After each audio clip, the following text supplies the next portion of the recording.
Nakapagbrigada na ba ang lahat? Grabe talaga yung paghahanda ng mga teachers bago magpasukan. Lalong-lalo na at lipat classroom na naman si tita. Kaya tara, samahan natin siya sa paglilinis. Hi everyone! 1 week na lang at pasukan na naman. At pag ganitong mga panahon, kanya-kanyang brigada na naman ang mga teachers sa paglilinis sa mga classrooms nila. At ngayon, papunta nga kami sa Bayongbong kung saan nagtuturo ngayong kapatid ko. We, the support system of tita, ay nagsama-sama para tulungan siya sa paglilinis sa classroom niya. Siya nga ay isang guro dito sa Nueva Vizcaya General Comprehensive High School. Kailangan niya talaga ng tulong ngayon mula sa bahay dahil marami kami kaya nag-arkila na lang kami ng tricycle papunta dito sa school niya. Yearly nga namin to ginagawa. Last year, ang room pala niya ay dun sa 3rd floor. Tapos lipat bahay siya dito sa baba. Alam nyo ba, tawang-tawa talaga ako dito dahil habang naglalakad, sabi ko mag-video kami pero ayaw talaga nilang sumama. Ito nga't nakarating na kami dito sa bago niyang classroom. Actually, 2nd day na pala nito ng paglilinis. Ang una niyang nakasama ay si Kuya Allen at si Kuya AJ. Nagtinda kasi kami ng gulay nung nakaraan kaya hindi kami nakasama ni Ate Cheska. But this time, nakasama na ako sa team cleaning ng tita. May garden pala dito ngayon sa bagong classroom. At dahil medyo maaga-aga pa, dito nga kami unang naglinis. Tingnan nyo yung 2 bata na hindi nagwawalis sa bahay. Dito nga ay nagagawa nila. Nagkanya-kanyang pwesto na rin kami kung saan kami gagawa. At kaming mga old ones, dito nga, medyo mahirap-hirap kasi dito at magtatanggal nga kami ng mga halaman. Dahil nga matinik talaga yung bougainvillea, kaya't gumamit na nga kami ng gloves dito. Alam nyo bang nakaapak pa ako ng tinik? Kung napapansin nyo, wala nga yung isang pamangkin namin na si Ate Yang. Nasa bakasyon kasi dun sa mga lola niya. Pero inggit na inggit yun kasi hindi siya nakasama dito sa bonding while cleaning. Mabuti na lang at hindi pa masyadong mainit yung mga oras na to. At least makakagawa nga kami ng marami-rami. Sa tindi ba naman ng sikat ng araw ngayon? Talagang kapag nagtagal kami dito sa labas ay masusunog yung mga balat. Tapos sa bandang hapon or maaga-aga pang hapon, bubuhos na nga yung ulan. Binunot pala namin talaga yung karamihan ng mga halaman dito.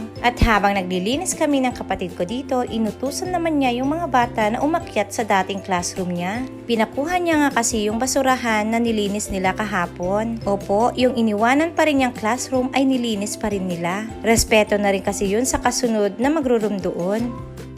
Nagtulong-tulong na din pala kaming lahat dito. After namin tanggalin yung mga ibang halaman, ni-restore din namin yung iba. At ito na nga yung kinalabasan.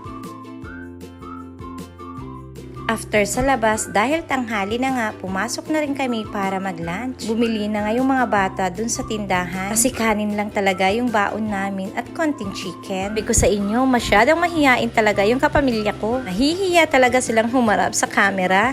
Ginatawanan ko na lang talaga maigi dito si Kuya Allen. Tingnan nyo tong baon namin, hindi ice cream ha. Relate din ba kayo sa mga nanay natin na talagang ginagamit nga natin yung mga pinagbasyohan natin ng ice cream? Dahil nga sobrang tibay ng mga lagayan ng mga ganito ay talagang nanghihinayang tayong itapon dahil magagamit pa nga. Diba? Ang dami talagang gamit niyan. Pwede ding lagayan ng anik-anik. Basta kami hanggang ngayon ay hindi pa nga namin tinatapon yan agad-agad. Anyway, gutom na rin yung mga person, kaya't naghanda na rin kami para kumain. Tawang-tawa pa nga ako sa isang ulam na binili nila. 2 gulay actually. Bumili nga sila ng mga gulay na hindi naman nila inuulam. Like nung ampalaya na may itlog at ginataang gabi. Eto nga, nagpabili nga rin ako ng Bicol Express. Plus may additional chicken aside dun sa binaon namin. Ready na nga lahat at nagpray na nga rin si tita bago nga kami kumain. Para nga lang talaga kami nagpipiknik dito. Isa pa, talagang mga taong bukid nga lang kami at bibihira nga lumabas. Sa sobrang init ngayon, gugustuhin mo na lang talagang tumambay sa loob ng bahay. Tapos sa hapon naman, ang aga-aga pa nga ng ulan. Hindi rin kasi kami yung pamilya na gala. Hindi nga para palagala, pero palakain naman na pamilya. Nagpababa nga lang kami ng kinain, tapos ilang minuto ay nag-proceed na rin sa pagpipintura ng mga upuan. Natapos na rin kasi kami sa garden, kaya dito naman na yung next namin. Sakto at malakas pa rin yung tirik ng araw, kaya pwede pa rin tong matuyo. Hindi naman siya major painting. Pinipili nga lang din namin yung mga upuan na kailangan talaga ng pintura. Kasi yung iba ay pwede pa naman talaga. Masyadong masipag tong si tita. Kaya pati dito ay may pininturahan siyang part. Yun nga lang sobrang init kaya kailangan nilang magpayong. At habang gumagawa sila sa labas ni Kuya Allen, dito naman kami sa loob ng classroom na mag-iina. Nagtulong-tulong na nga lang din kami dito para linisin yung mga glass windows. Tingnan nyo, para na lang din kaming magkakalaro at ang tatangkad na nga ng mga batang to. Segregation of waste na nga yung ginagawa ng magkuya dito. Kailangan pag-iwahiwalayin yung mga kalat. Huling pasilip pala sa garden na ginawa namin. Mas umaliwalas ngang tingnan kesa yung dati. Ang hirap pala talagang maging teacher, no? Ang daming dapat i-consider.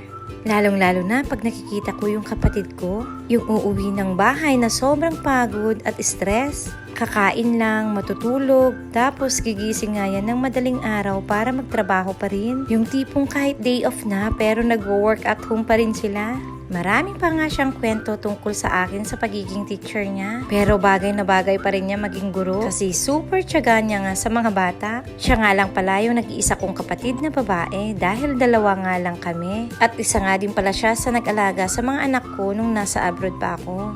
Natapos na rin pala kami at pauwi na nung mga oras na to. O siya, hanggang dito na lang muna ulit ha at may part 2 pa nga to. Abangan nyo ha. Hanggang sa muli!